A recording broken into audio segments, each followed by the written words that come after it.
Welcome to AgriMinds, the podcast where we explore the intersections of personal growth and professional success in the ag industry. I'm Kacee, your host. Thank you for joining me as we dive in to the different strategies and insights that will help you level up your life and career. From mental health to leadership development, we're going to cover it all. So sit back and get ready to grow with AgriMinds.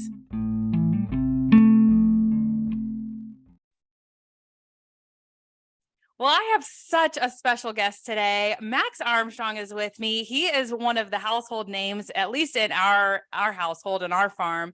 But Max is one of the most well-known ag journalists, is what I would call you, broadcasters.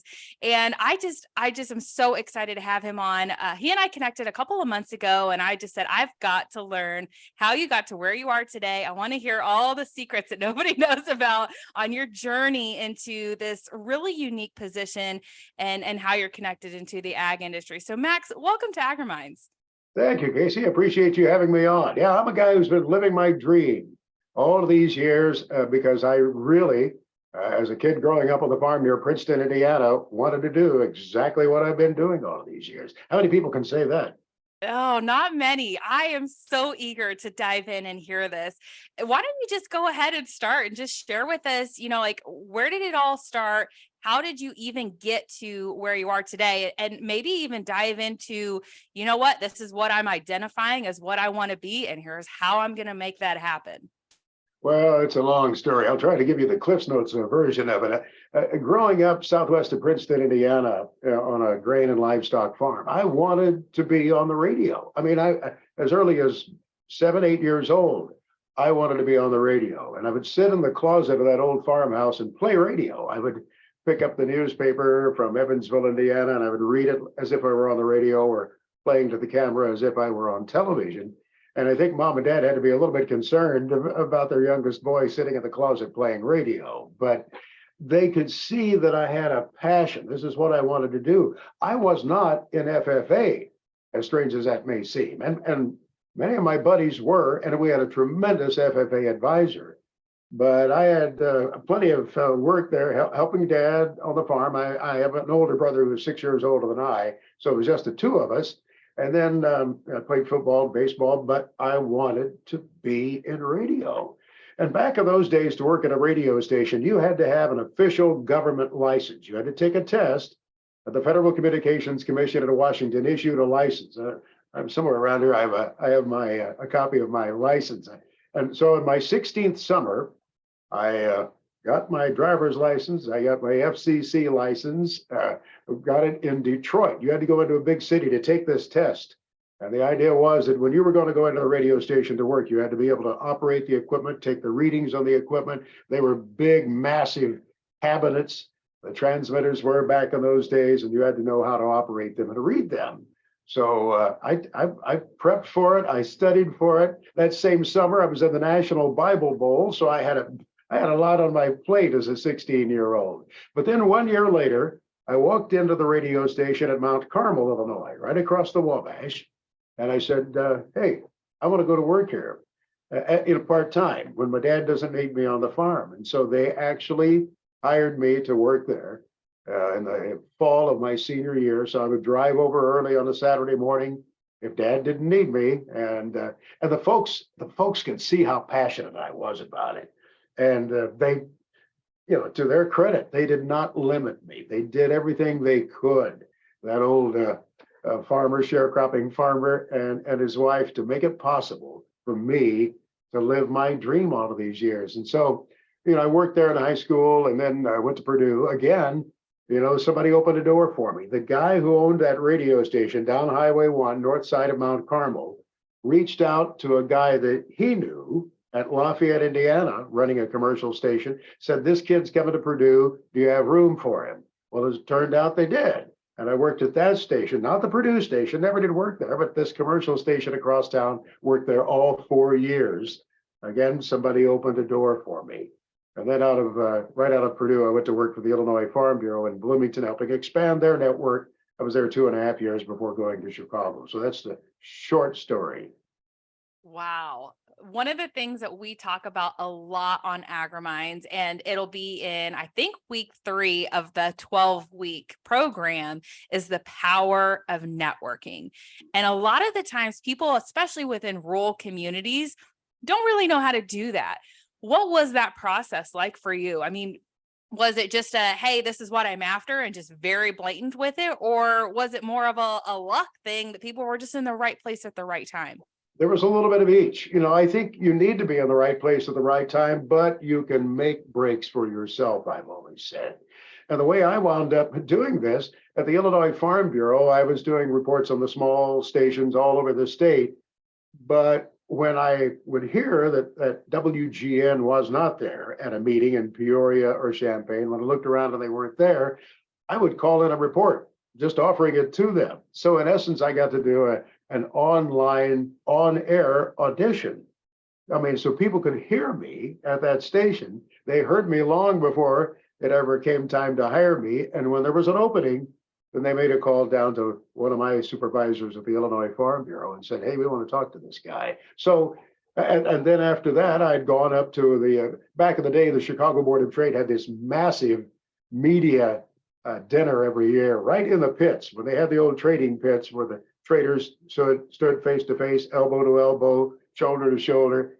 And at the end of the day, after they cleaned out the pits, the media people would come in at one time every summer for a big media dinner. So I went up to Orion Samuelson, who at that time was the farm director, and then eventually became my colleague and partner of 45 years. I said, I'm wanting to talk to you if you ever have an opening. Well, he remembered that and called me later. So, part of it is, yeah, a little bit of luck, but you stay in tune with what's going on in your industry and you reach out and you try to make some breaks for yourself.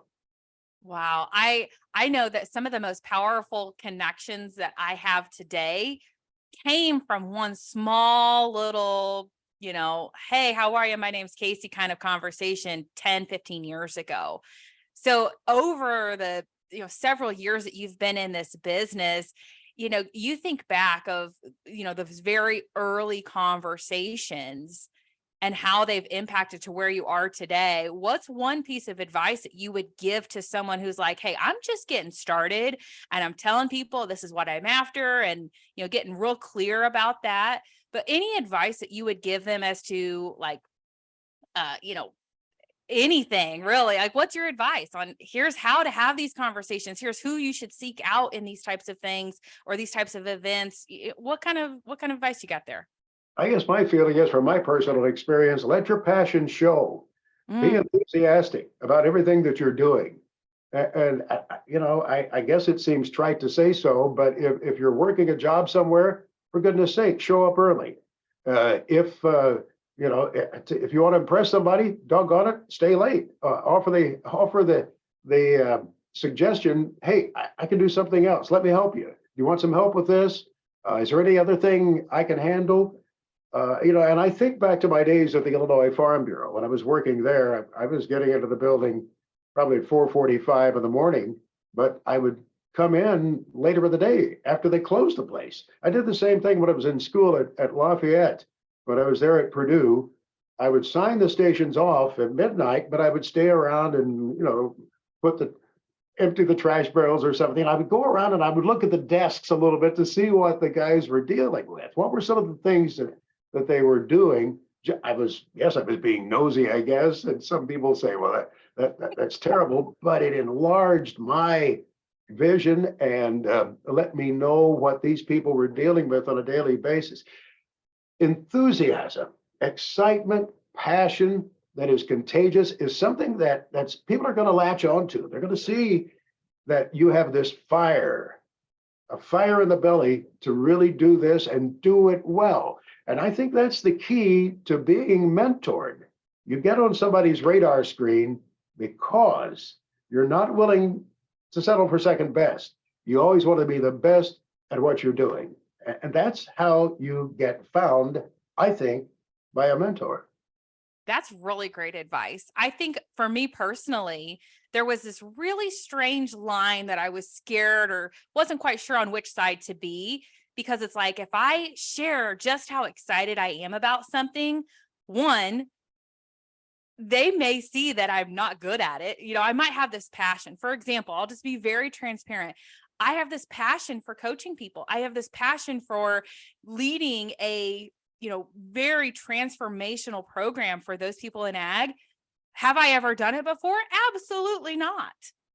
There's not a whole lot of people that I can just go up to and say, here's what I want to do. Help me make it happen. And then, have all of the resources. Is it possible? Yes. But it's one of those things where it's like, I want to be slightly humble, but I also want to be as open and honest as possible, because you're right. If I don't tell people this is what I want, then no one can help me make it happen.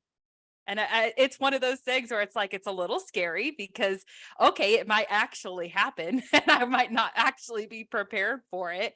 But it is also one of those things where I'm going to have to also admit, I don't have it all figured out. As you were going, from station to station and kind of just building up your portfolio and your experience, did you ask all those questions and say, hey, I want to know all the ins and outs of this? Did you pretend that you knew what you were doing? Walk us through what that looked like. That's a good question. I probably did do a little bit of pretending, but there was again, the fire in the belly. I wanted to know everything about this business, how it operated from one end to the other, including the technical side of it, which, I really clearly wasn't armed with all of the knowledge, the engineering, how radio signals work, how the towers work, but I had some ancillary knowledge about it. And I think that hunger for knowledge and always asking questions. And one question I always ask people, and it has served me so well. I mean, every week of the year, I do this, and especially if I'm getting ready to interview somebody, that question that I ask is, where are you from? And I asked you that, as a matter of fact, Kacee, before we started. I wanted to know something about you. In many instances, I know people in your community. I know people around you. And when you make that common connection, the path it takes you down is just crazy. I was out, give you a perfect example. Earlier, when was it? It was last fall. I was in Elkhorn, Nebraska, right near Omaha. And these guys came to do a shoot with me. They were a couple of commercial producers out of Denver. Turned out one had grown up in Chicago. The other one had grown up Flora, Illinois. And then we started making connections. And as it turned out, his grandfather dated a woman who was right down the road from our old farm in Indiana. And he knew people that I knew.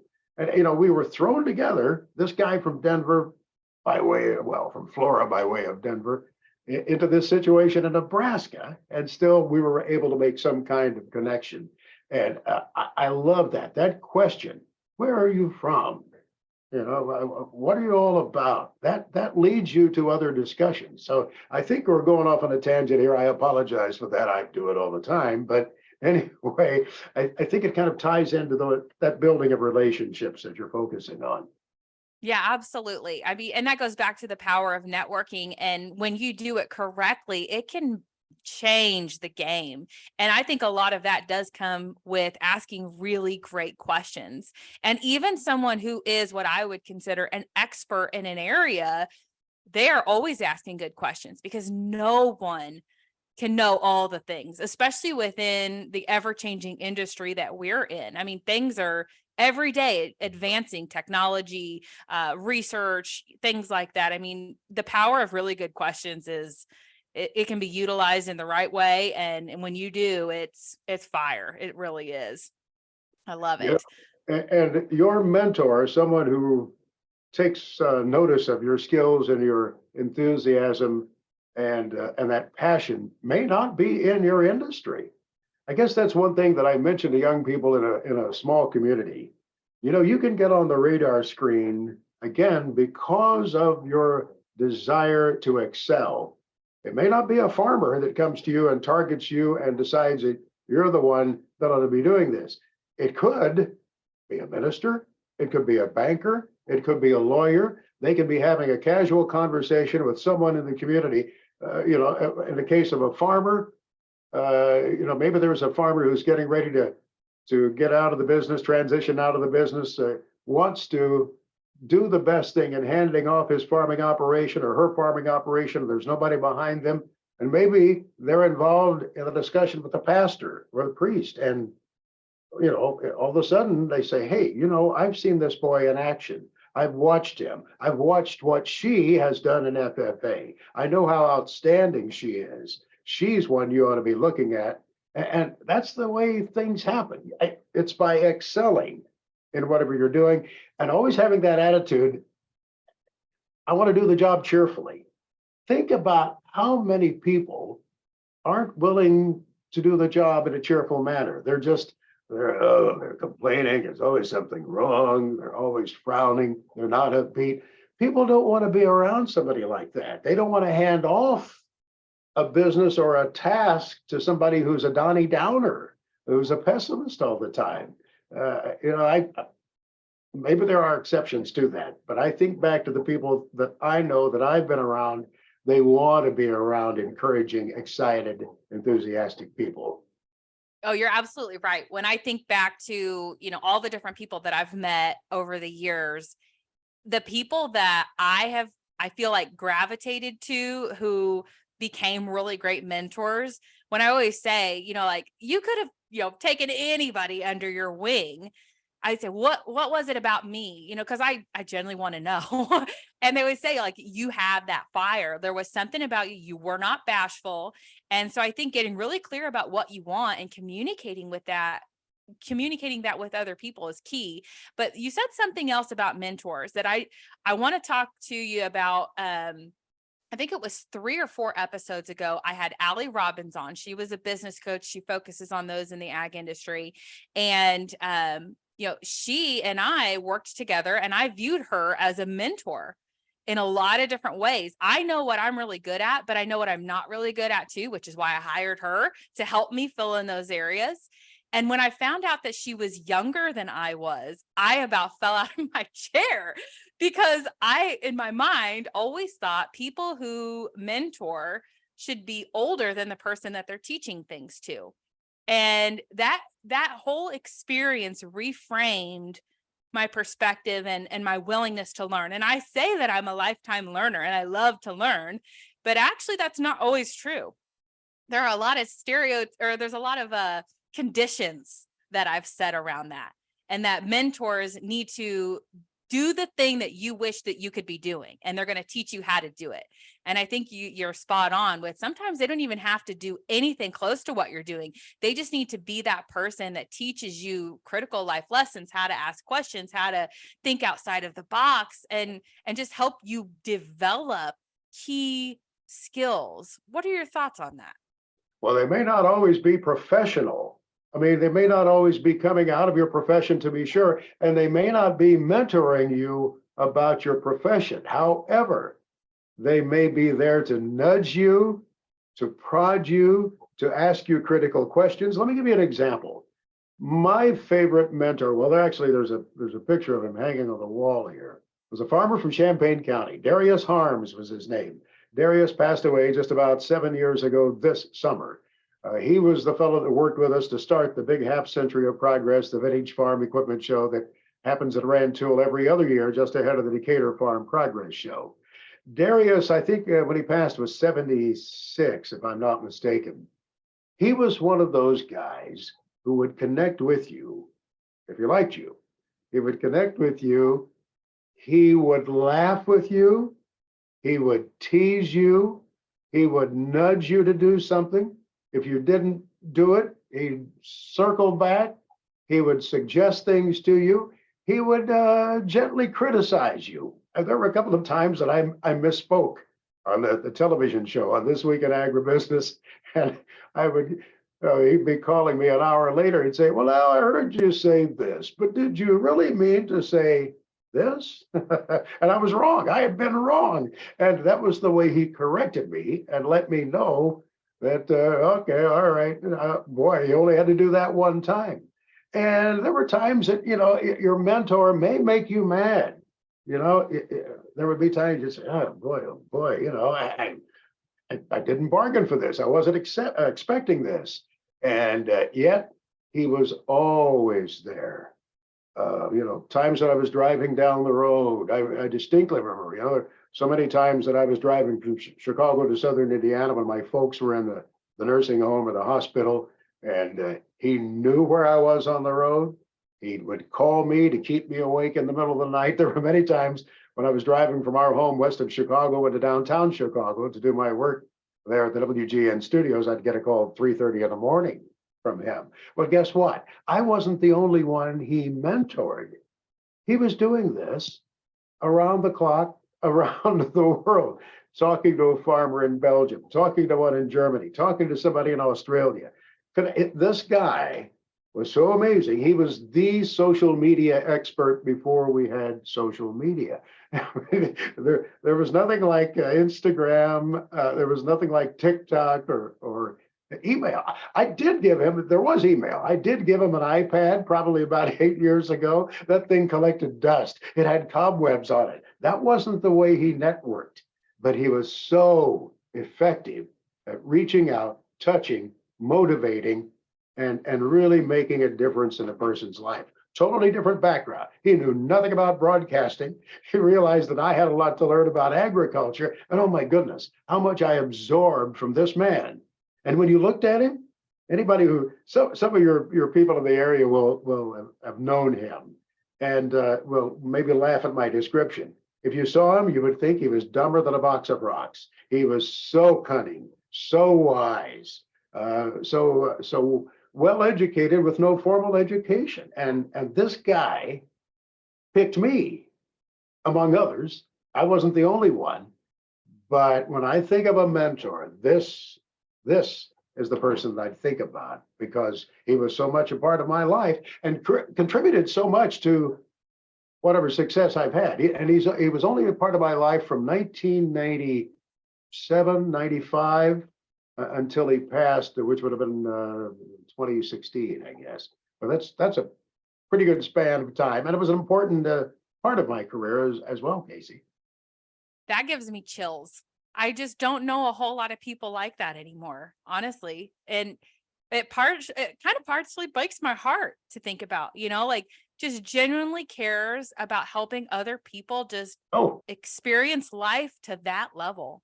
It was just amazing. And I've said this many times, and I would say it to my brother. I have an older brother who's 6 years older, but I was closer to Darius than I've been to my brother, just because of distance and the way that we operate and our different backgrounds. But yeah, Darius, he would make you mad.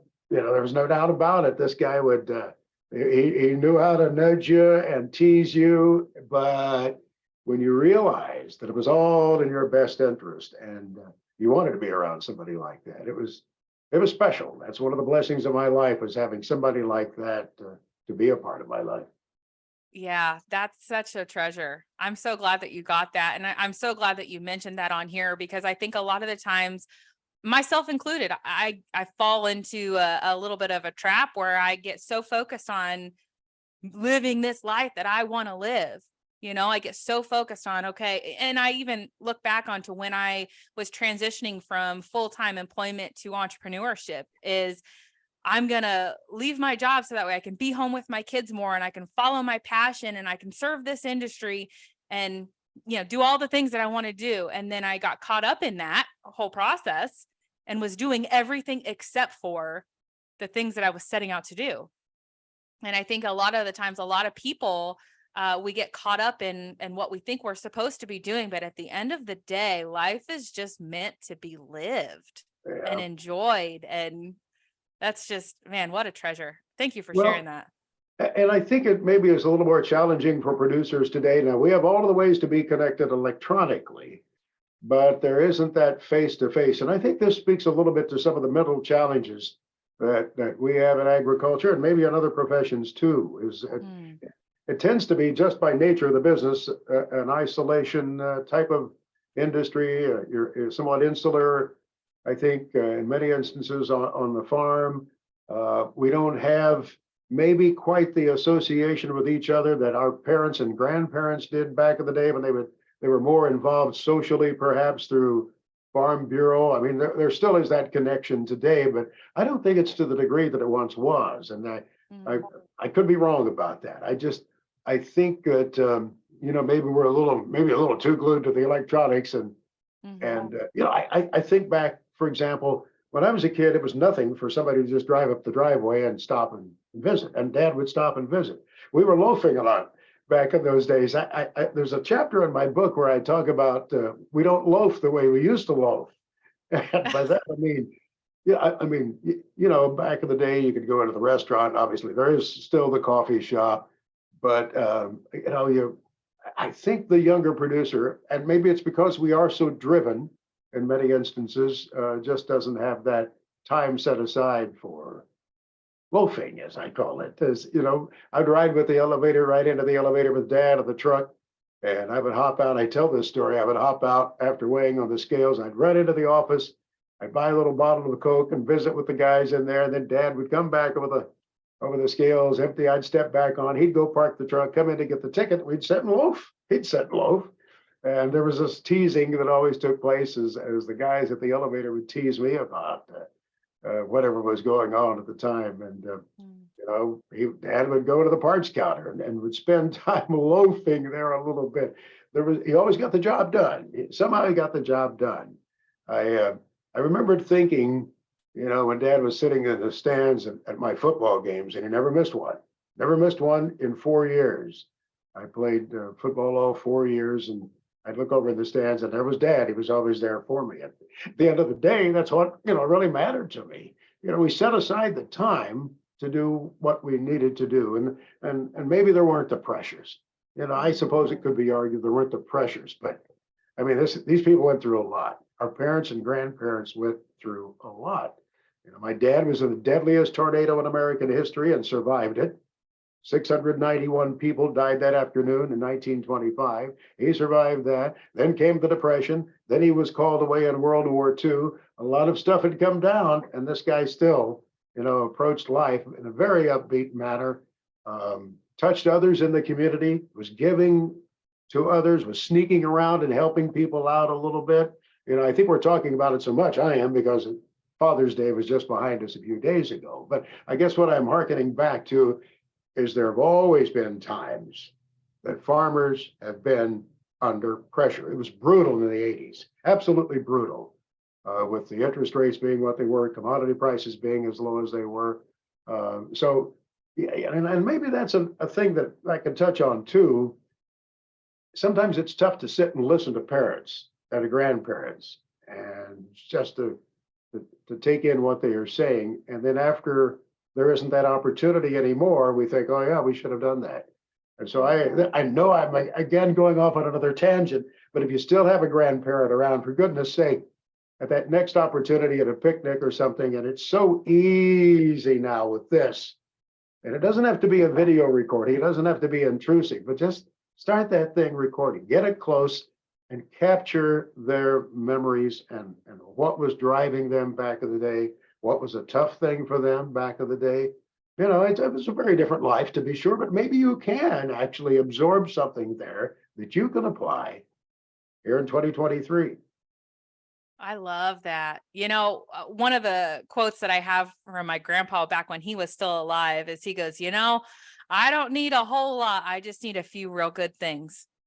That's right. Oh my goodness. That's one you need to kind of emblazon on a plaque and hang on the Yeah. wall.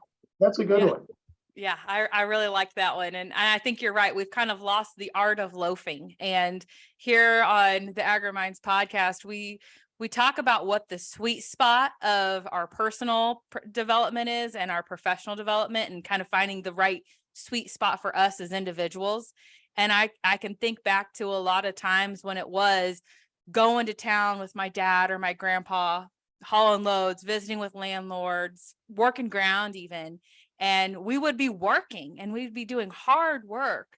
But then in between that, you're right, somehow work just got done, even though we chose to maybe go at a slower pace.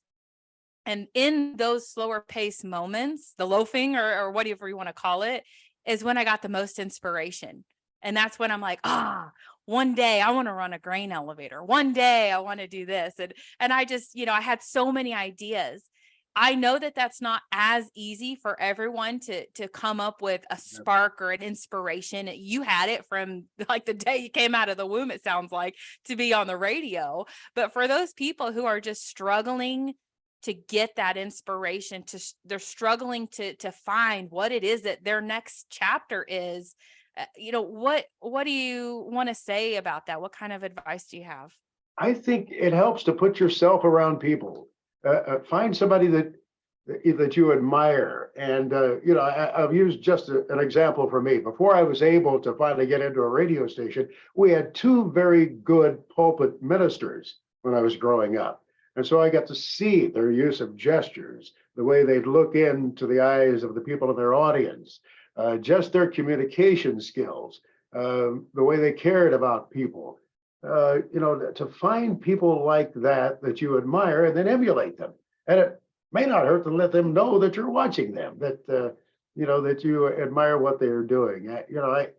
I know that may seem easier said than done, all of this that I'm sharing with you, but this is just what I've seen looking back over my life.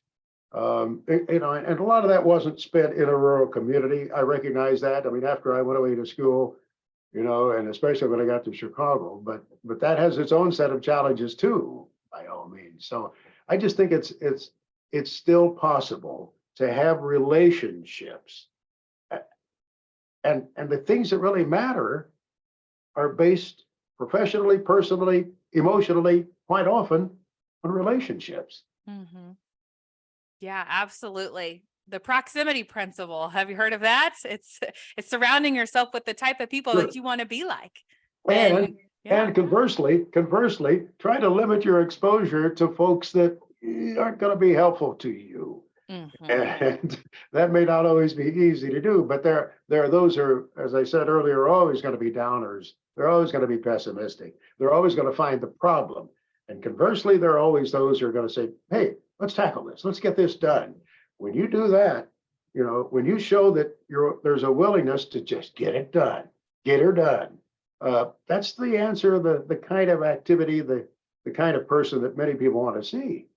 Mm-hmm. Yeah. And I think, I don't know the exact statistic, but, the top 5 people that you hang around are more than likely the people that you're going to either be like or begin to look like. So your circle of influence is absolutely, it's powerful. Something else I just want to wrap up with and just kind of, leave these lasting thoughts with, over the years, you still have this passion. I can hear it in your voice today of what you do and how you do it and the people you work with and the messages that you're delivering. Were there any moments throughout your career where you thought maybe you weren't supposed to be an ag journalist or a broadcaster and you entertained something else? I know you've written a couple of books or starting your second one, but were there ever a moment or two that crossed your mind of like, maybe this wasn't my passion. Maybe I want to explore something else? No, not really. I mean, I always wanted to be doing what I'm doing, I guess. Maybe that was the part of the mindset there was, I'm not sure I could do anything else. But no, I did have, some interesting avocations along the way. I hired firefighters and paramedics for 22 years. I was on the board of fire commissioners in the suburbs west of Chicago, Lisle, Woodridge, Downers Grove, Naperville, and those are full-time firefighters and paramedics. These aren't volunteers. These were full-time union positions, as a matter of fact, but it required members of the public to come in and play a role as a commissioner. And it was one of the most satisfying things of my adult life, being able to do that. Again, trying to identify excellence in these people that would come in and sit down in front of us.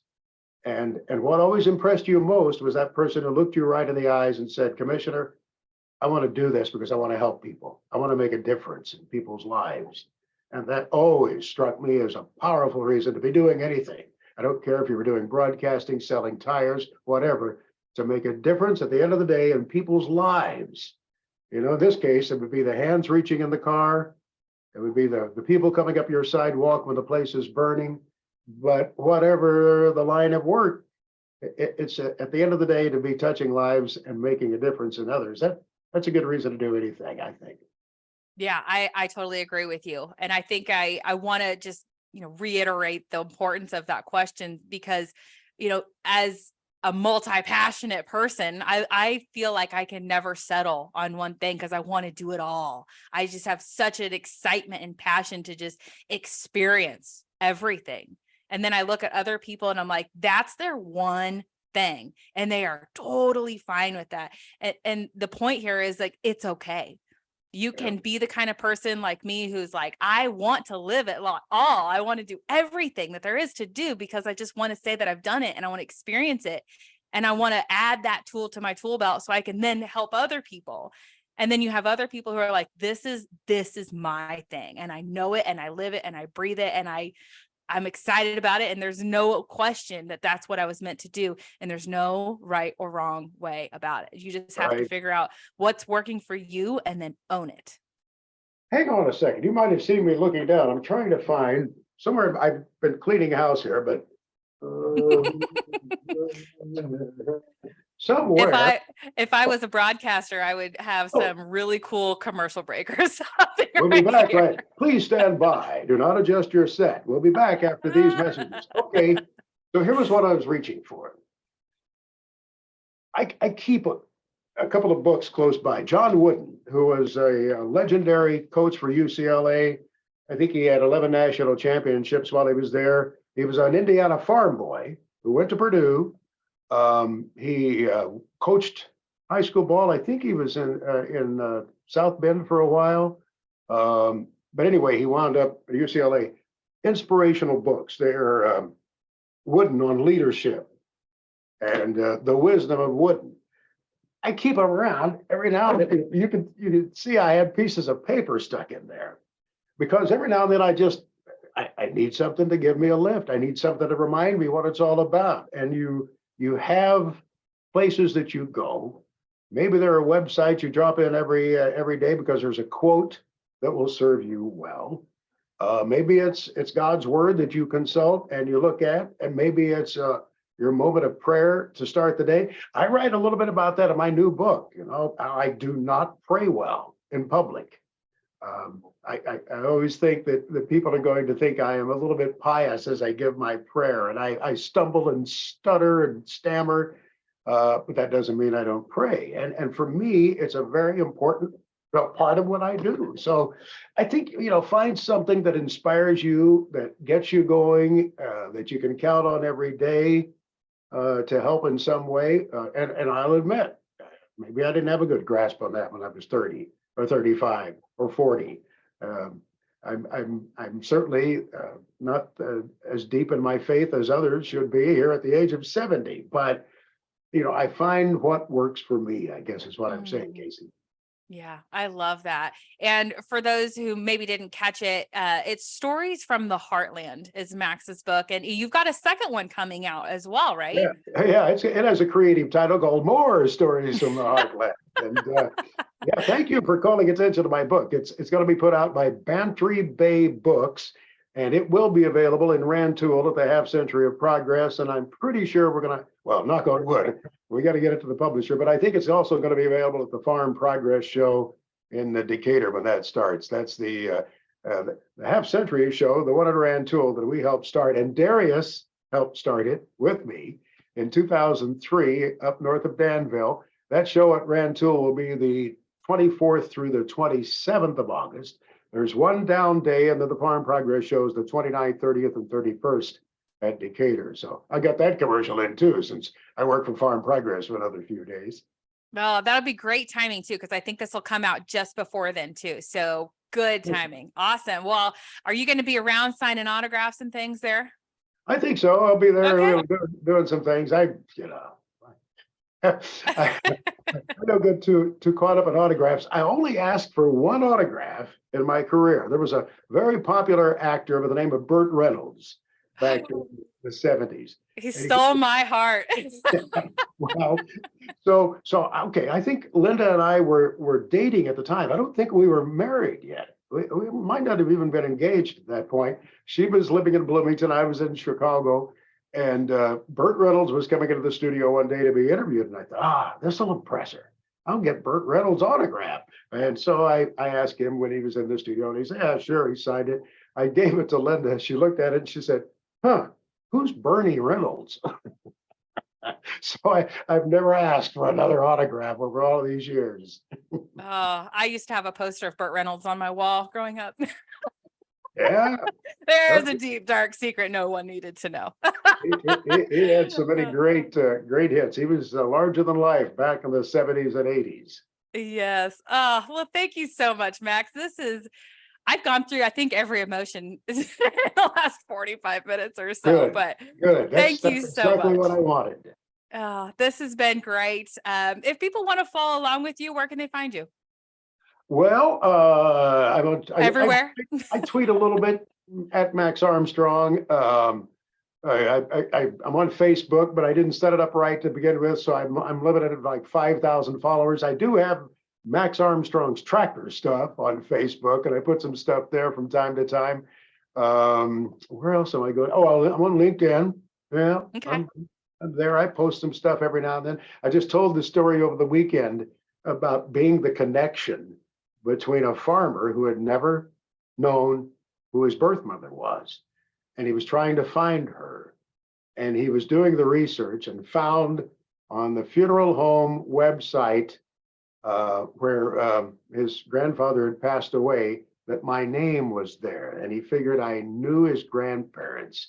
And he finally, through my old buddy Darius, reached out to me. He was scared to death. He didn't want to disrupt his birth mother's life. He reached out to me and I said, oh my goodness. You know, I know his grandparents. I knew his grandfather and know his grandmother very well. And to be that intermediary, to be there in that old farmhouse of his grandmother in Illinois when this man and his family came to meet his birth mom and his grandmother was one of the most joyous things I've had a front row seat for. So it was, there have been some fun things along the way that just, really have lit my fire, as you can tell after all these years. Wow. That's the power of networking. That is so good. Well, thank you so much. Thank you. You're a fine interviewer and you're a good listener to put up with my storytelling. So thank you.